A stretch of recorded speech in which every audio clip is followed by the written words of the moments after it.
At 5:00 a.m. in Ukraine's eastern Zaporizhia region, the still morning was shattered without warning. A Russian armored spearhead of 50 main battle tanks and 70 armored personnel carriers roared out of the captured airfield near Melitopol, pushing toward a forward base deep inside Ukrainian territory. The 2.1-mile convoy carried over 600 troops, thousands of pounds of ammunition, and fuel for a 10-day offensive toward Dnipro. This wasn't just an attack.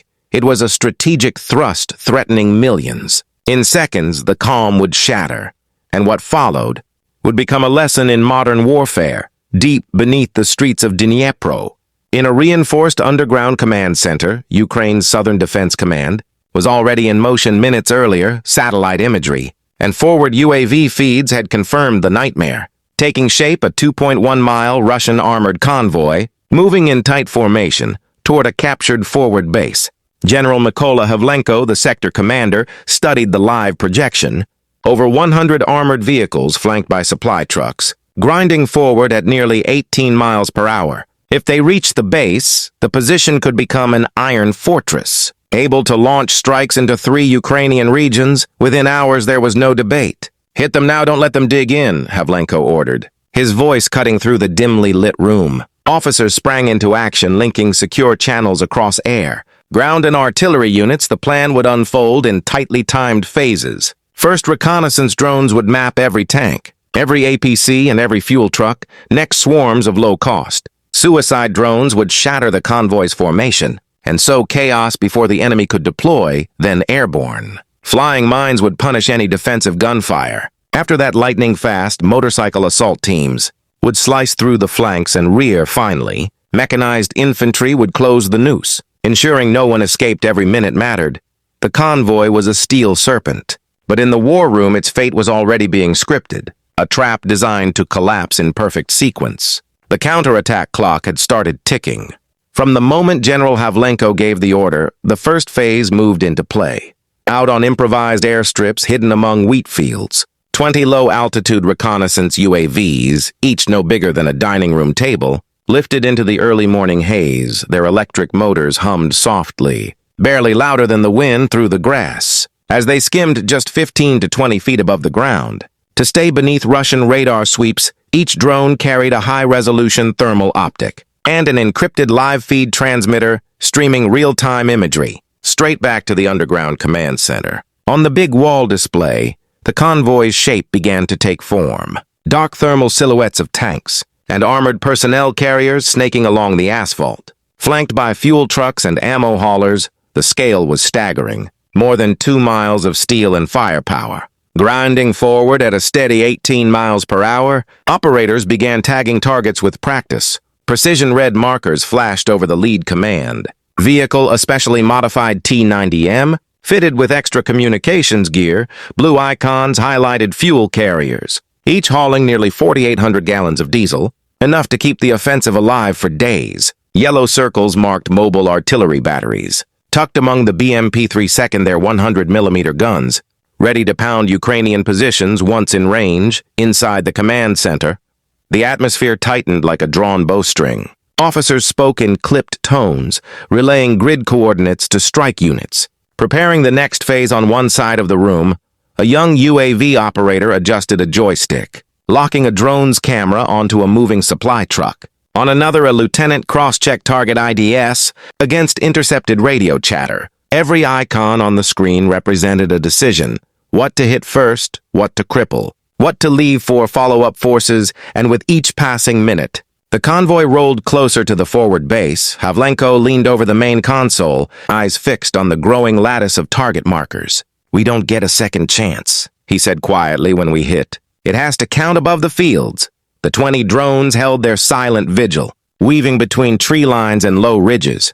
The steel serpent was fully exposed now, every link in its armored body mapped in crisp detail. In the war room, the trap was tightening. Phase 2 was about to be unleashed from the moment. The last recon drone finished mapping the convoy. The strike order went out less than 4 minutes later. 80 suicide drones, each roughly the size of a motorcycle, rose from hidden launch racks along the tree lines north of the Russian column. Flying low and fast, they skimmed across the fields. At nearly 90 miles per hour, hugging the terrain at barely 15 feet. To stay invisible to enemy radar, they weren't factory-built NATO hardware. Most had been assembled in hidden workshops for under $4,000 apiece, but each carried a 26-pound shaped charge warhead, designed to burn through more than 2 feet of rolled armor steel at 6:00 a.m.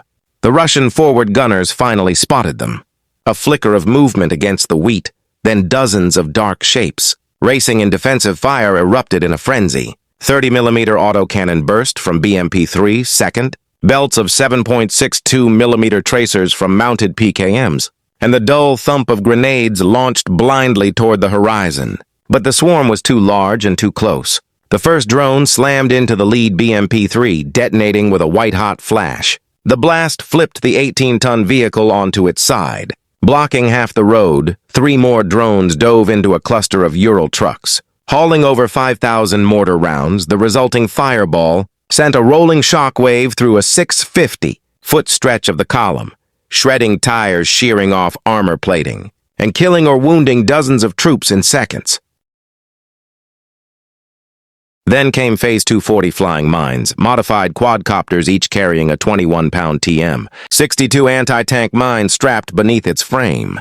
They approached at a slow crawl, just 20 miles per hour. Deliberately baiting Russian gunners, the moment a bullet struck the mine casing, the pressure fuse triggered, producing an airburst that rained. Razor-sharp shrapnel across a 100-foot radius. One detonation wiped out an entire rifle platoon, dug into roadside cover another. Shredded a squad of RPG gunners before they could reload. The psychological effect was immediate. Tank crews abandoned their vehicles. Convinced they were about to be targeted by artillery, APC drivers swerved into irrigation ditches or reversed blindly into other vehicles. Supply trucks jackknifed across the road, spilling crates of ammunition into the dust from the Ukrainian command center. The live thermal feeds told the story. The steel serpent had broken. Smoke and fire dotted the convoy's length. Vehicles sat burning in place, and the once steady advance had ground to a chaotic halt. Phase 1 of the strike had done its job.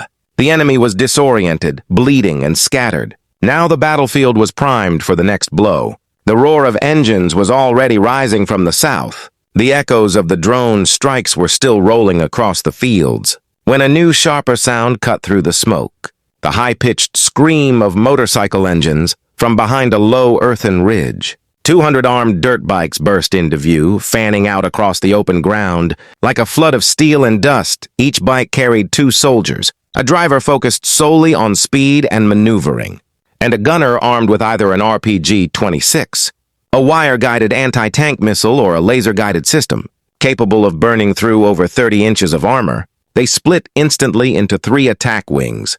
The southern wing, 80 bikes charged straight down the smoke-covered flank, weaving between burning BMP-3 second and jackknife supply trucks. The northern wing's 60 bikes swung wide, using tree lines to mask their approach, before slicing in toward the convoy's exposed side, the rear wing. Also, 60 bikes accelerated hard to cut off any retreat, their tires throwing up rooster tails of dirt as they closed in behind the trapped Russian vehicles. Within seconds, the southern wing struck first. At less than 300 yards, a Ukrainian gunner sent a rocket straight into the engine block of a T-90 MEM. The hit triggered its fuel cell, and the 12-ton turret lifted clear off the chassis. Before crashing upside down onto the road, 2 more tanks were disabled in the next minute, their crews scrambling for cover only to be driven back by withering. Small arms fire from advancing bikes, the northern wing met heavier resistance. Autocannons from surviving BMP-3 second chewed through the dirt, killing 4 riders, but the Ukrainians hit back hard. 5 APCs were knocked out in under 3 minutes, one of them by an RPG fired from barely 75 feet away. The rear wing delivered the killing blow. 2 fuel trucks, each hauling nearly 4,800 gallons of diesel, went up in a pair of tandem missile strikes.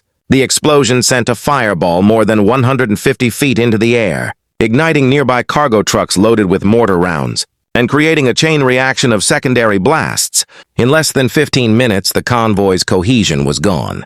The once disciplined column was now a series of isolated, burning wrecks hemmed in by fast-moving bikes that refused to give the enemy room to breathe.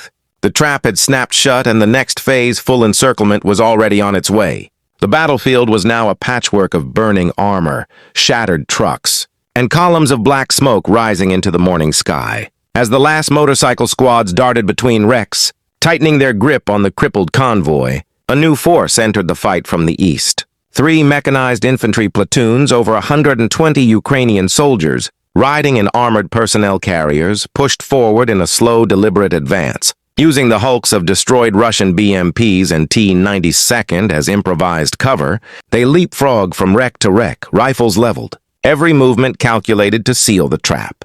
The motorcycle wings didn't let up, still maneuvering at speed. They began tightening the encirclement, drawing the noose from a wide 0.9-mile perimeter down to barely 1,600 feet, engines revved and tires skidded, as they wove between immobilized vehicles, cutting off gaps, and pushing any surviving Russian units. Toward the center, the coordination was surgical.